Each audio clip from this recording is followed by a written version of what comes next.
O't tosh kasalliklari. Bu ko'pincha odamlar e'tibor bermaydigan kasallik. Chunki og'riq va kasallik belgilari insonda har doim ham ko'rinavermaydi. O'ng qovurg'a ostidagi og'riqlar, ovqatlanishdan keyin aynan shu sohadagi diskomfort, qusish, ko'ngil aynishi, og'izdan achchiq ta'm kelishi. Bunga e'tiborsizlik natijasida o't pufagidagi tosh siljib o't yo'lini yopib qo'yadi.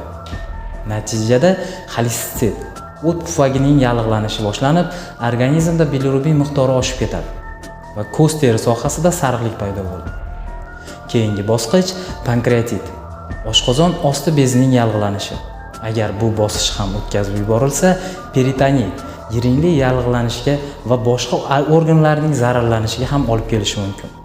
Ushbu jarayon bemor va jarrohga faqat qiyinchilik tug'diradi.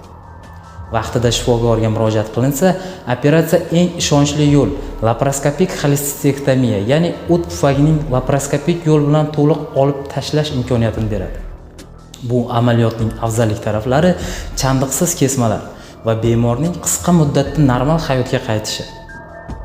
O't pufagisiz yashash mumkinmi? Ha, albatta. O't pufagisiz yashash mumkin. O't suyuqligini jigar ishlab chiqargani, o't pufagi faqat rezervuar, ya'ni saqlash joyi bo'lganligi uchun o't pufagisiz bemor sezilarli darajada o'zgarish sezmaydi. Biroz diyeta va sog'lom turmush tarzi bilan bemor normal hayot kechirishi mumkin.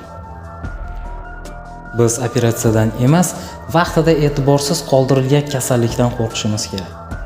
Agar sizda ushbu muammolar bo'lsa, quyidagi Instagram va Telegram sahifamizga o'tib, u yerdan bepul konsultatsiya olishingiz mumkin.